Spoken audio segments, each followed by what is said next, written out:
നമസ്തേ, തത്വവാർത്തയിലേക്ക് സ്വാഗതം. ഇന്ന് നമ്മുടെ കൂടെ ഉള്ളത് മോഹൻ വർഗീസ് സാറാണ്. സാറ് ഒരു ടെലി പാനലിസ്റ്റ് ആണ്. നിങ്ങളൊക്കെ കണ്ടിട്ടുണ്ടാവും. സാറിന് ചാനൽ ചർച്ചകളിലൊക്കെ എപ്പോഴും സജീവമായിട്ടുള്ള വ്യക്തിയാണ്. പിന്നെ സാർ ഒരു പൊളിറ്റിക്കൽ അനലിസ്റ്റും കൂടിയാണ്. നമസ്തേ സാർ.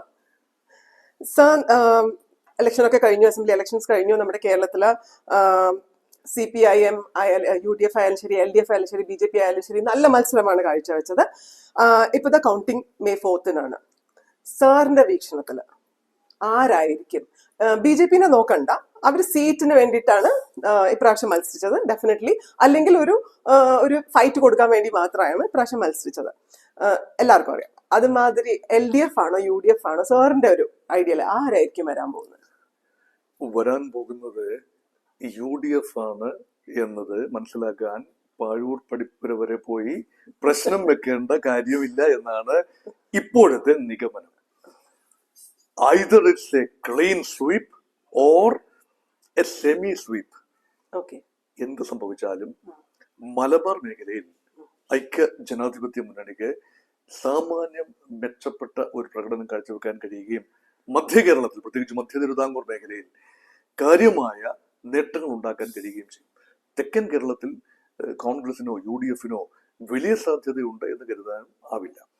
അപ്പോൾ എങ്ങനെ നോക്കിയാലും even in the worst scenario UDF may come up with 71+ seats.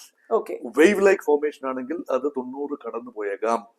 Satheesan 100 കിട്ടാൻ വഴിയുണ്ടോ സാർ? 100 കിട്ടുക എന്ന് പറഞ്ഞാൽ ഒരുപാട് കാര്യങ്ങൾ സംഭവിക്കണം. അതായത് പണ്ടൊരു ചൊല്ലുണ്ട്, അക്കരെ ഒരു പട്ടി നിൽക്കുന്നു, പേ പിടിച്ച് നിൽക്കുകയാണ്. അതിന്റെ കഴുത്തിലൊരു തുടലുണ്ട്, അത് കഴിഞ്ഞു പോവുകയും ഇപ്പുറത്തൊരു ആറുണ്ട്, ആറ് കടന്ന് ഇപ്പുറത്താണ് ആശാൻ നിൽക്കുന്നത്. ആറ്റിലെ വെള്ളം വറ്റിപ്പോവുകയും ചെയ്താൽ, പട്ടിക്കൊരു ദുർബുദ്ധി തോന്നിയാൽ എന്റെ കാര്യം കാട്ടപ്പോകും. അപ്പൊ തുടൽ പൊട്ടണം, ആറ്റിലെ വെള്ളം വറ്റണം, പട്ടിക്കൊരു ദുർബുദ്ധി തോന്നി ഇതേ ഡയറക്ഷനിൽ സഞ്ചരിക്കണം. അങ്ങനെയൊക്കെ സഞ്ചരിച്ചാൽ UDF-ന് 100 കിട്ടാം. സംഭവിച്ചുകൂടായിയൊന്നുമില്ല. അപ്പൊ ശരിക്കും പറഞ്ഞു കഴിഞ്ഞാൽ, പക്ഷെ UDF വന്നാലുള്ള കാര്യം ഞാൻ ചോദിക്കുകയാണ്. അവരുടെ ലീഡർഷിപ്പിന്റെ ഇടയിൽ വലിയ പ്രശ്നമല്ല. ആരാവും? സതീശൻ ആവുന്നോ? അല്ല മറ്റേ ഇപ്പൊ അവരുടെ ഇടയിൽ തന്നെ ആൾക്കാർ മാറി നിൽക്കുന്നുണ്ട്. അപ്പൊ ഇങ്ങനെയൊക്കെ വരുന്ന സമയത്ത് UDF-ന് എന്ത് അധികാരമാണ് സാർ? അവിടെ ഒരു പവർ എങ്ങനെയാണ് വരാൻ പോകുന്നത്? ഭൈമി കാമുകർ അനേകം, എല്ലാവർക്കും ദ്രൗപദി വേണം. പക്ഷേ ഇതിലാരാണ് വില്ലാളി വീരൻ? ആർക്കാണ് വില്ലുകുലച്ച് സ്വന്തമാക്കാൻ കഴിയുക? 3 മഹാമല്ലന്മാരാണ് രംഗത്തുള്ളത്. അത് മത്സരരംഗത്തുള്ള 2 പേർ. നിയമസഭാ തെരഞ്ഞെടുപ്പിൽ മത്സരരംഗത്തുള്ള ഹരിപ്പാട്ട് നിന്ന് മത്സരിക്കുന്ന രമേശ് ചെന്നിത്തല സീനിയർ മോസ്റ്റ് നേതാക്കളിൽ ഒരാൾ, മുൻ KPCC പ്രസിഡന്റ്, മുൻ പ്രതിപക്ഷ നേതാവ്, കോൺഗ്രസ് വർക്കിംഗ് കമ്മിറ്റി അംഗം, KSU യൂത്ത് കോൺഗ്രസ് മുതൽ സംഘടനയുടെ എല്ലാ സ്ഥാനങ്ങളും, തലപ്പത്തെ സ്ഥാനങ്ങൾ അലങ്കരിച്ച ഒരു വലിയ ആൾ. 2 ഇപ്പോഴത്തെ പ്രതിപക്ഷ നേതാവ് VD സതീശൻ. അദ്ദേഹമാണ് ഉഗ്രമായ പോരാട്ടം, കാരണം LDF-നെതിരെയുള്ള അതിശക്തമായ പോരാട്ടം മുന്നിൽ നിന്ന് നയിച്ചയാൾ. അദ്ദേഹത്തിന്റെ വലിയ പ്രധാനപ്പെട്ട ഒരു കൗട്ടാണ്. ഞാൻ ഉദ്ദേശിക്കുന്ന രീതിയിൽ ഗംഭീര വിജയം നേടാൻ UDF-ന് കഴിഞ്ഞില്ല എങ്കിൽ ഞാൻ അങ്ങ് വനവാസത്തിന് പോകും. അത്രയ്ക്കൊക്കെ പറയാൻ കഴിയുന്ന ഒരാളും ഭൂമി മലയാളത്തിൽ ഉണ്ടായിട്ടില്ല. ഞാൻ രാഷ്ട്രീയ ജീവിതം അവസാനിപ്പിക്കുമെന്നൊക്കെ വിടുവ പറഞ്ഞ ആളുകളുണ്ട്. അവരൊക്കെ അഭംഗരം തുടരുന്നത് കണ്ടിട്ടുണ്ട്. പക്ഷേ സതീശൻ വനവാസത്തിനുള്ള ഡ്രസ് റിഹേഴ്സൽ എന്ന നിലയിൽ എവിടെയൊക്കെ പോയി കഴിഞ്ഞ ആഴ്ച എന്നാണ് കേട്ടത്. പക്ഷെ ഒരു കാര്യമുണ്ട് സാർ, 100 കിട്ടുന്നുള്ളത് പുള്ളിക്കും കൂടി ചിലപ്പോ ഉറപ്പുണ്ടാവില്ല.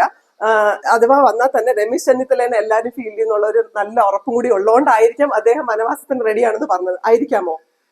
There is a psychology involved. അതിങ്ങനെയാണ്, ഒരു ഫൈറ്റർ ഇമേജ് ഉള്ള ഒരുവനെ 5 വിട്ടാൽ കോൺഗ്രസ് പാർട്ടിയിൽ കാണാനില്ല. നോക്കൂ, സുധാകരൻ, കണ്ണൂരെ സുധാകരൻ ഒരുപാട് ഫാൻ ഫോളോയിങ് ഉള്ള ഒരാളാണ്. പ്രധാന കാരണം ഏതവനാണ് എന്ന് ചോദിക്കാൻ CPM-കാരൻ തല്ലാൻ വരുമ്പോൾ, എന്റെ പിള്ളേരെ തല്ലിയാൽ ഞാൻ രംഗത്തിറങ്ങും, മുണ്ടും കുത്തി മടക്കി കുത്തി ഇറങ്ങുകയാണ്. ഈ ഒരു ഫൈറ്റർ ഇമേജ് ആണ് കോൺഗ്രസ്സുകാരെന്നും ആഗ്രഹിക്കുന്നത്. പക്ഷേ പലപ്പോഴും അവരുടെ നേതാക്കന്മാർ സേഫ് സോണിൽ നിന്ന് കളിക്കുകയാണ്. അത് രമേശ് ചെന്നിത്തലയാണെങ്കിലും മറ്റു പല നേതാക്കളാണെങ്കിലും അങ്ങനെയാണ്. അതിൽ നിന്നും വേറിട്ട ഒരു സ്വരം, കാര്യമായ പ്രക്ഷോഭങ്ങളൊന്നും മുൻകാലം നയിച്ച പാരമ്പര്യമില്ല എങ്കിലും V D Satheesan is now displaying a fighter image. ഉപതെരഞ്ഞെടുപ്പുകളിൽ അത് കണ്ടു. ഉപതെരഞ്ഞെടുപ്പുള്ള സ്ഥാനാർത്ഥി നിർണ്ണയം കഴിഞ്ഞ് രംഗത്ത് വരുമ്പോൾ പരാജയപ്പെട്ടാൽ you put the blame on me, ഞാൻ ഏറ്റു, എന്റെ പരാജയമായി അതിനെ കാണാം. അതൊക്കെ ഒരു എബ്രഹാം ലിങ്കന്റെ ഒരു ജന്മമാണ്. എബ്രഹാം ലിങ്കൻ ഒരിക്കൽ യുലിയസ് ഗ്രാന്റ് എന്ന സേനാനായകനോട് പറഞ്ഞു, ദീസ് ആർ ദ പ്ലാൻസ്. യുദ്ധത്തിൽ ആഭ്യന്തര യുദ്ധം കൊടുമ്പിരിക്കൊണ്ടപ്പോൾ അമേരിക്കയിൽ, ദീസ് ആർ ദ പ്ലാൻ, ഞാനിത് എഴുതി താങ്കൾക്ക് തരാം. ഈ പ്ലാൻ അനുസരിച്ച് മുന്നോട്ട് പോയി യുദ്ധം പരാജയപ്പെട്ടാൽ tell the whole world it is Lincoln's plan which failed, I am innocent. പക്ഷെ ഇൻ കേസ് ഈ പ്ലാൻ വിജയിച്ചാൽ നിങ്ങളാണ് സേനാനായകൻ, ക്ലെയിം ഇറ്റ്, ക്ലെയിം വിക്ടറി, എടുത്തോളൂ, ടേക്ക് ദ ക്രെഡിറ്റ്. ഇത് പറയാനുള്ള ധൈര്യം, അങ്ങനെ ഒരു ധൈര്യം ഉണ്ടായിരുന്നു. അതാണ് ഉണ്ട് എന്നതുകൊണ്ടാണ് സതീശനെ പബ്ലിക് ഡൊമൈനിൽ, അതായത് പൊതുജന സാമാന്യം, കോൺഗ്രസ്സുകാരല്ല, കോൺഗ്രസ്സുകാർ ഗ്രൂപ്പും ഉപഗ്രൂപ്പും ഫാൻ ഫോളോയിങ്ങും ബാൻഡ് വാഗൺ എഫക്റ്റും എല്ലാം ഉണ്ട്. പക്ഷേ ഇതിന് പുറത്തൊരു വലിയ നിഷ്പക്ഷരായി ചിന്തിക്കുന്ന ആളുകളുണ്ട്, സാധാരണക്കാരുണ്ട്. അവരുടെ എല്ലാം ഡാർലിംഗായി വന്നിരിക്കുന്നത് ശ്രീ വി ഡി സതീശനാണ്. അതിന്റെ കാരണം ഈ ഫൈറ്റർ ഇമേജ് ആണ്, കുറിക്കുകൊള്ളുന്ന പ്രയോഗങ്ങൾ. ഇതാണ് രണ്ടാമത്തെ ഒരു കണ്ടന്റ്. രമേശ് ചെന്നിത്തലയിലെ spent force, use force, knowledgeable person, അർഹതപ്പെട്ടയാളാണ്, എല്ലാ സഭകളും സമുദായങ്ങളും ഉപസമുദായങ്ങളും ഒക്കെ ആയിട്ട് നല്ല ബന്ധമുള്ള ആളാണ്, നോ പ്രോബ്ലം. NSSന് അനഭിമതനല്ല, SNDPക്കും അത്ര അനഭിമതനല്ല. അപ്പോൾ ജി സുകുമാർ നായർക്കും വെള്ളപ്പള്ളി നടേശനും അതുപോലെ ക്രൈസ്തവ സമൂഹത്തിനും ഇസ്ലാമിക സഹോദരന്മാർക്കും എല്ലാം തന്നെ പ്രിയങ്കരനായ ഒരാൾ, സോഫ്റ്റ് പേഴ്സൺ, ഒരു ക്രൈസിസ് ഉണ്ടെങ്കിൽ മാനേജ് ചെയ്യാൻ കഴിയുന്ന ഒരാൾ, അതാണ് രമേശ് ചെന്നിത്തല. സതീശൻ അങ്ങനെയല്ല. തിണ്ണു നിരക്കാൻ ഞാൻ തയ്യാറല്ല. സമുദായ മേലധ്യക്ഷന്മാരുടെ വരാന്ത നിരങ്ങാൻ താനില്ല. അവിടെ ചെന്നേക്കാം, കൈ കൊടുത്തേക്കാം, പിരിഞ്ഞേക്കാം, നിരങ്ങാൻ ഞാനില്ല, മുട്ടിലെഴയാൻ ഞാനില്ല എന്ന് പറഞ്ഞത് സതീശനാണ്. അതാണ് സതീശന് ഫാൻ ഫോളോയിങ് ഉണ്ടാക്കി കൊടുത്തത്. ഫാൻ ഫോളോയിങ്, പക്ഷേ can it backfire? See, look, there's a three-dimensional effect for the leadership within Congress. One, he should be acceptable to the party. എന്ന് പറഞ്ഞാൽ ഹൈക്കമാൻഡ് ഉൾപ്പെടെ പാർട്ടിക്ക് അഭിമതനായ ആളായിരിക്കണം. രണ്ട്, ലെജിസ്ലേറ്റീവ് പാർട്ടിക്ക് ഭൂരിപക്ഷം വരുന്ന, അതായത് പാർലമെന്റിലോ ഈ നിയമസഭയിലെ കക്ഷി നില അനുസരിച്ച് ഭൂരിപക്ഷ കക്ഷിയുടെ നേതാവ് അല്ലെ ഭൂരിപക്ഷ മുന്നണിയുടെ നേതാവായി തിരഞ്ഞെടുക്കപ്പെടുന്നത് യഥാർത്ഥത്തിൽ ഹൈക്കമാൻഡ് പറയുന്നതല്ല, പാർലമെന്റ് ജനാധിപത്യം അനുസരിച്ച് ദ ലെജിസ്ലേറ്റീവ് പാർട്ടി ഡിസൈഡ്സ്. അപ്പോൾ സതീശനാണോ അതോ ചെന്നിത്തലയ്ക്കാണോ അതോ ഇനിയും പറഞ്ഞിട്ടില്ലാത്തൊരു പേരാണ് KC വേണുഗോപാലിന്റെ, ഞാൻ അതാ ചോദിക്കാൻ പോയത്, അദ്ദേഹത്തിന്റെ ആണോ? കാരണം അദ്ദേഹം രംഗത്തില്ലല്ലോ. ഹൈക്കമാൻഡിന്റെ ഏറ്റവും പ്രിയപ്പെട്ട ആളാണല്ലോ KC വേണുഗോപാൽ. അപ്പൊ അതൊരു ചാൻസ് ആണെന്ന് എനിക്കൊരു ഫീല്. പിന്നെ ഞാൻ സാറ് പറയാൻ വേറൊരു കാര്യം കൂടി ചോദിച്ചോട്ടെ. രാഹുൽ ഗാന്ധി ഇവിടെ വന്നിട്ട് ഒരു ലേഡി വരണം ചീഫ് മിനിസ്റ്റർ എന്നൊക്കെ പറഞ്ഞു. അപ്പൊ ബിന്ദു കൃഷ്ണയ്ക്ക് ആർക്കെങ്കിലും ചാൻസ് ഉണ്ടോ? പൊതുവെ രാഹുൽ ഗാന്ധി തമാശ ഒന്നും പറയാറില്ല. തമാശയെ പറയാറുള്ളൂ ഞാൻ പറയും സാർ. എപ്പോഴും കാണാം ലോക്സഭയിൽ നടക്കുന്ന കാര്യങ്ങളൊക്കെ ചിരിച്ച് നമ്മുടെ തലവത്തിന് വീഴാറുണ്ട് സാർ. ചാർലി ചാപ്ലിൻ ഉൾപ്പെടെ പറയുന്നത് താനങ്ങനെ തമാശയൊന്നും പറയാറില്ല. അത് തമാശയായിട്ട് ജനത്തിന് തോന്നിയെങ്കിൽ അതിന്റെ കുറ്റമല്ലെന്നാണ് പറയുന്നത്. അതുകൊണ്ട് രാഹുൽ ഗാന്ധി ഇങ്ങനൊരു കാര്യം പറഞ്ഞു. ഇതൊക്കെയാണ് കോൺഗ്രസ്സുകാരുടെ ഒരു മനസ്സറിയാൻ വേണ്ടി പറയുന്നതല്ലേ. ഇപ്പൊ ബിന്ദു കൃഷ്ണയുണ്ട്, ഷാനിമോൾ ഉസ്മാനുണ്ട്, വേറെ പല സീനിയർ നേതാക്കളും ഉണ്ട്. പക്ഷെ ഇവരൊന്നും നിയമസഭയിൽ ഏറെക്കാലം പ്രവർത്തിച്ച് പരിചയം തെളിയിച്ച ആളുകളല്ല.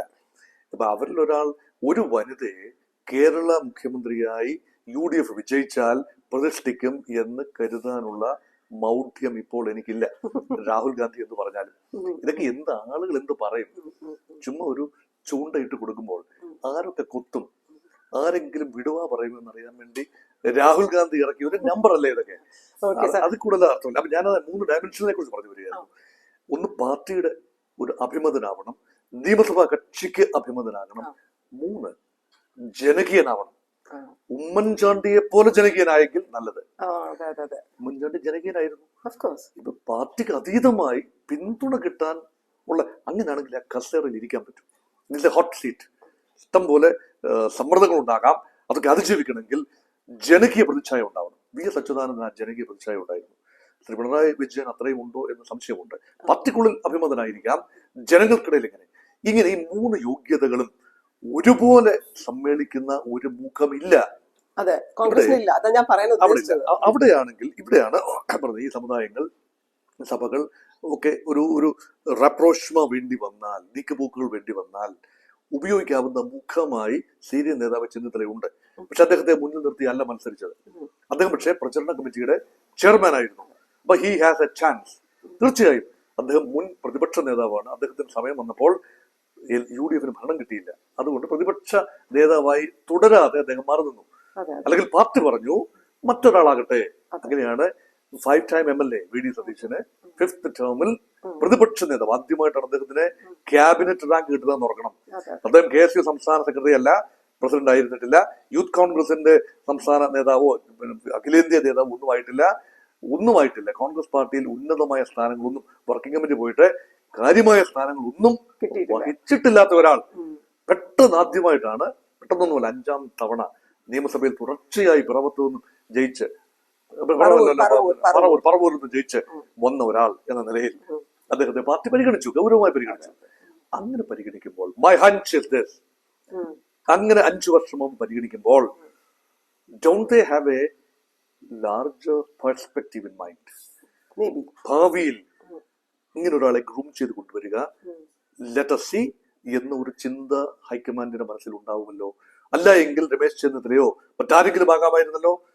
വെസ്റ്റ്മിനിസ്റ്റർ സിസ്റ്റം ഓഫ് പാർലമെന്റ് ഡെമോക്രസിയിൽ ആരാണോ പ്രതിപക്ഷ നേതാവ് അദ്ദേഹമായിരിക്കും ഷാഡോ ക്യാബിനറ്റിന്റെ തലവൻ. Once the cabinet falls, the opposition wins the election, the chief of the shadow cabinet, that is the opposition leader, automatically becomes the prime minister. ഇതാണ് ബ്രിട്ടീഷ് പാർലമെന്ററി കൺവെൻഷൻ. ഇവിടെ അങ്ങനെയൊന്നും അല്ല പലപ്പോഴും നടക്കുന്നത്. പിന്നെ പാർട്ടി കോൺഗ്രസ് ആണ്. പാർട്ടി കോൺഗ്രസ് ആയതുകൊണ്ട് എന്തും സംഭവിക്കാം. സതീശന് ഒരു ഫെയർ ചാൻസ് ഉണ്ട്. Depends on what kind of majority is secured by UDF. If at all UDF gets a majority. ഒരു വേവ് ആണ് എങ്കിൽ സതീശൻ ഇഫക്റ്റ് തീർച്ചയായും ആരോപിക്കാം. സതീശൻ മുന്നിൽ നിന്ന് നയിച്ചു, ഒരു 90 സീറ്റ്, 95 സീറ്റ് അല്ലെ 100 സീറ്റ് തന്നെ ലഭിച്ചു. എന്തുകൊണ്ട് സതീശനെ എന്താണ് അദ്ദേഹത്തിന് അയോഗ്യത? അദ്ദേഹം പ്രതിപക്ഷ നേതാവല്ലേ? അദ്ദേഹം അല്ലേ വേണ്ടത്? ജനങ്ങൾ മറുപടി കൂട്ടില്ലേ?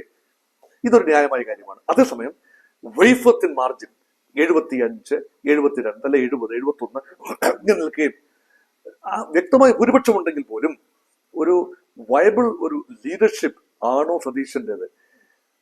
ഒന്ന് പറഞ്ഞ് രണ്ടാമത്തേതിന് സ്വന്തം അഭിപ്രായം പറയുന്ന ഒരാളെ വഹിക്കാൻ പറ്റുമോ? അപ്പൊ അഭിപ്രായമുണ്ട് എന്നത് ഒരു ബാധ്യതയായി വരും. അഭിപ്രായം പ്രകടിപ്പിക്കുന്നവനും അതൊരു ബാധ്യതയായി വരും. അത് VD സതീശന് ദോഷമായി വരാം. അതുകൊണ്ട് നല്ല ഭൂരിപക്ഷം UDF എങ്കിൽ സതീശൻ അല്ലാതെ മറ്റൊരു കാൻഡിഡേറ്റ് ഉണ്ടാകാൻ സാധ്യത കുറവാണ്. നല്ല ഭൂരിപക്ഷം ഇല്ല എങ്കിൽ Ramesh Chennithala may be considered. അപ്പൊ ഈ 3 ഡയമെൻഷൻസ് ഞാൻ പറഞ്ഞു. പക്ഷെ മൂന്നാമത്തെ ആളെ കുറിച്ച് മാത്രം പറഞ്ഞില്ല. KC വേണുഗോപാൽ വിമാനം തയ്യാറാണ്. ഇവിടെ അടിമൂത്താൽ, അതെ, കോൺഗ്രസ് നേതാക്കൾ പലരും ഈ അടിമൂക്കണമെന്ന് ചിന്തിക്കുന്നവരാ. തെരഞ്ഞെടുപ്പ് കഴിഞ്ഞല്ലോ, വോട്ടൊക്കെ പെട്ടിയിലാണല്ലോ. അപ്പൊ ഇനി അടിമൂത്താൽ തങ്ങൾക്ക് അഭിപ്രായം പറയാൻ ബുദ്ധിമുട്ടുള്ളത് കൊണ്ട് ഏതെങ്കിലും ഒരു പ്രായപൂർത്തിയായ ഒരുവൻ അഭിപ്രായം പറയും. നല്ലപോലെ പ്രായപൂർത്തിയായി നിൽക്കുന്ന ഒരാള് K. സുധാകരനാണ്. അദ്ദേഹം പല അഭിപ്രായങ്ങളും പറഞ്ഞു, മാറ്റിമറിച്ചു. അദ്ദേഹത്തിന്റെ ഡിമെൻഷ്യയാണോ, അൽഷൈമേഴ്സ് ആണോ, മറ്റെന്തെങ്കിലും അജ്ഞാത രോഗമാണോ, അതോ അസൂയയുടെ രോഗമാണോ? ഇതൊന്നും അറിയില്ല. പല രോഗങ്ങൾക്കും ചികിത്സയില്ലല്ലോ. ഏതായാലും കിട്ടാക്കനി പുളിക്കും. അദ്ദേഹത്തിന് മന്ത്രിസ്ഥാനം ലഭിക്കില്ല. അദ്ദേഹം മത്സരിച്ചില്ലല്ലോ. മുഖ്യമന്ത്രി സ്ഥാനവും എന്തായാലും പറഞ്ഞിട്ടില്ല. എങ്കിൽ പിന്നെ ചവിട്ടിക്കലക്കുക എന്നതാണോ? അപ്പൊ അതുകൊണ്ട് ആദ്യം രമേശ് ചെന്നിത്തല യോഗ്യനാണെന്ന് പറയുന്നു. ഇതേ യോഗ്യനാണ്, നല്ല യോഗ്യനായ മനുഷ്യനല്ലേ. എന്താ അയോഗ്യത? അത് സുധാകരൻ പറഞ്ഞിട്ട് അറിയേണ്ട കാര്യമാണോ? ആളുകൾക്കറിയാമല്ലോ. പിന്നീട് പറഞ്ഞു വേണുഗോപാൽ അതിശക്തനാണ്, അദ്ദേഹത്തെക്കാൾ യോഗ്യനായ ഒരാളില്ല. മുഖ്യമന്ത്രി സ്ഥാനത്തേക്കൊന്നും പറയുന്നില്ല കേട്ടോ. പിന്നെ VD സതീശന് യോഗ്യതയൊന്നും ഉണ്ടെന്ന് അദ്ദേഹത്തിന് ചിന്തയുണ്ടെന്ന് തോന്നുന്നില്ല കേട്ടതിൽ നിന്നും. അപ്പോൾ അദ്ദേഹം പറയുന്ന വാക്ക് എവിടെയാണ് വീഴുന്നത്? പാഴ്നിലത്തിലാണോ, പാറപ്പുറത്താണോ, അതോ യഥാർത്ഥ കർണപുടങ്ങളിലാണോ ഇദ്ദേഹത്തിന്റെ വാക്കുകൾ വീഴുക? ഇതാണ് ചോദ്യം. അപ്പൊ ഇവിടെ KC Venugopal is now seen very seriously. KC Venugopal പല പ്രാവശ്യം പറഞ്ഞു ഞാനൊരു മത്സരാർത്ഥിയല്ല എന്നൊക്കെ പറഞ്ഞു വെച്ചു. അത് വേണ്ടണം എന്നാണല്ലോ പറയുക. വേണം, വേണ്ട, വേണ്ടണം, ഇപ്പോൾ വേണ്ട, വേണ്ടി വരും, വന്നേക്കാം, വേണ്ടി വന്നേക്കാം. നിങ്ങൾക്ക് ചിലപ്പോ എന്നെ വേണ്ടി വന്നേക്കാം. ഇതാണ് ഒരു നിങ്ങൾക്ക് ചിലപ്പോ വേണ്ടി വന്നേക്കാം. നിങ്ങളായി നിങ്ങളുടെ പാടാ. ഇപ്പോൾ നിങ്ങൾ അടിച്ച് പിരിഞ്ഞു കഴിഞ്ഞാൽ പിന്നെ ഹൈക്കമാൻഡ് എന്നെ വിട്ടാൽ നിങ്ങൾ അങ്ങ് സഹിക്കുക, അത്രേ ഉള്ളൂ. ഇതാണ് KC വേണുഗോപാൽ ലൈൻ. അദ്ദേഹം മത്സരിച്ചില്ലല്ലോ, ഒരു MP മത്സരിച്ചില്ല. ഏറ്റവും കോൺഗ്രസ് പാർട്ടിക്ക് എടുക്കാവുന്ന ഏറ്റവും ഉചിതമായ തീരുമാനം, നോ കോൺടെസ്റ്റൻസ് ഫ്രം ദി പാർലമെന്റേറിയൻസ്. അല്ലാതെ തന്നെ ജയിച്ചു വരാവുന്ന നമ്പേഴ്സ് ഉണ്ടാവും, ജയിച്ചു വരാവുന്ന കാലിബറുള്ള നേതാക്കൾ ഇവിടെ ഉണ്ടാവും. അവരെന്താ വിറക് വെട്ടാനും വെള്ളം കോരാനും ഉള്ളവരാണ്. അത് പക്ഷെ ഞാനൊരു കാര്യം ചോദിച്ചോട്ടെ, അത് ശശി തരൂരിനെ എയിം ചെയ്തിട്ടാണോ സോ? അതുകൊണ്ടായിരിക്കും അങ്ങനെ സൈഡ് ലൈൻ ചെയ്യാൻ വേണ്ടിയിട്ടായിരിക്കും അവര് ഒരു MP മത്സരിക്കാൻ പാടില്ല എന്ന് പറഞ്ഞു. അങ്ങനെയാണെങ്കിലോ സോ? 6 MP പറഞ്ഞു അത് എന്നെ ഉദ്ദേശിച്ച് മാത്രമാണെന്ന് 6 MP പറഞ്ഞു. പക്ഷെ ഞാൻ കുറെ സാധാരണക്കാര് പറയുന്നു ശശി തരൂരിനെ എയിം ചെയ്തിട്ട് മാത്രമാണ് എന്ന്. ശശി തരൂർ കളത്തിലേക്ക് തൊപ്പി എറിഞ്ഞ് ഒന്ന് നിന്നതാണ്. ഏതാനും വർഷം മുൻപ്, 2-2.5 വർഷം മുൻപ്, ഈ തെരഞ്ഞെടുപ്പൊക്കെ പ്രഖ്യാപിക്കുന്നതൊക്കെ വളരെ വളരെ മുൻപ്, സമുദായ നേതാക്കന്മാരുടെ അരമനയിൽ ചെല്ലുന്നു, അവരുടെ ക്ഷണം സ്വീകരിച്ച് അവരുടെ സമുദായ മീറ്റിങ്ങുകളിൽ പങ്കെടുക്കുന്നു. നല്ല ഒന്നാന്തരം പ്രഭാഷണം. അത് ഇംഗ്ലീഷിലാണെങ്കിലും മലയാളത്തിലാണെങ്കിലും. പലതരം മലയാളങ്ങളുണ്ട്. തൃശ്ശൂർ മലയാളമുണ്ട്, കണ്ണൂർ മലയാളമുണ്ട്, കോട്ടയം മലയാളം, ഞാൻ ഉൾപ്പെടെയുള്ള സ്ഥലത്തുള്ള ചതുരവടിവിലെ പത്തനംതിട്ടയിലെ മലയാളമുണ്ട്. അങ്ങനെ പല പല, തിരുവനന്തപുരം മലയാളമുണ്ട്, തരൂറിന്റെ മലയാളമുണ്ട്. അപ്പൊ അതിൽ തരൂർ പ്രഭാഷണ രംഗത്തൊരു അഗ്രഗണ്യനാണ്. അദ്ദേഹം എവിടെ ചെന്നാലും ചില കാര്യങ്ങൾ പറയും. വേണ്ടാത്തടത്ത് ചില വേണ്ടാത്ത വർത്താനം പറയുന്നു എന്ന ആരോപണം വേദികളിലൊന്നും പുള്ളി ചെയ്യാറില്ല. അത് ഞാനൊന്നും പറഞ്ഞില്ലേ എന്നുള്ള മട്ടിൽ മോദി സ്തുതികളൊക്കെ അദ്ദേഹം പറയും. അത് ചിലപ്പോൾ ഹൈക്കമാൻഡിനുള്ള നല്ല സൂചനയാകും. പിന്നെ അതേക്കുറിച്ചാകും ടെലി ഡിബേറ്റ്സ് ഒക്കെ. ആ ഒരു കലാപരിപാടിയാണ് തരൂരിന്റെ. പക്ഷേ താൻ യോഗ്യനാണ്, മറ്റാരും തന്റെ പേര് പറഞ്ഞില്ല എങ്കിൽ താൻ യോഗ്യനാണെന്ന് തെളിയിക്കേണ്ട ഒരു കാര്യമുണ്ട്. ഐക്യരാഷ്ട്ര സംഘടനയുടെ സെക്രട്ടറി ജനറൽ ആകുന്നതിനേക്കാളും വലിയ ഒരു ഒരു ഒരു കടമ്പയാണ്, പ്രഹേളികയാണ് കേരള സംസ്ഥാനത്തിന് മുഖ്യമന്ത്രിയാവുക എന്ന്. യോഗ്യനാണെന്ന് കോൺഗ്രസ്സുകാർക്കൊന്ന് തോന്നണമല്ലോ. അപ്പൊ അങ്ങനെയാണ് അദ്ദേഹം ഇതിനു വേണ്ടി ഇറങ്ങി തിരിച്ചത്. പക്ഷേ പെട്ടെന്ന് ഫിസിൽ ഔട്ട് ചെയ്തു. അങ്ങനെ തരൂർ ഇപ്പോൾ കളത്തിലില്ല. അപ്പൊ തരൂറിനെ ഒഴിവാക്കാൻ വേണ്ടിയാണ് എന്ന് ചിന്തിക്കാനാവില്ലല്ലോ. ഒരിക്കലും തരൂർ ഹൈക്കമാൻഡിന്റെ ആളായി മുഖ്യമന്ത്രി പദവിയിൽ ഉണ്ടാവില്ല. അത് മാത്രമല്ല, ഇതൊക്കെ ഈ സ്റ്റേറ്റിന്റെ പ്രത്യേക അവസ്ഥയിൽ ഇതിനെ ഒന്ന് നയിച്ചുകൊണ്ട് പോകാനുള്ള മെയ്വഴക്കം തരൂർ ഉണ്ടാവില്ല.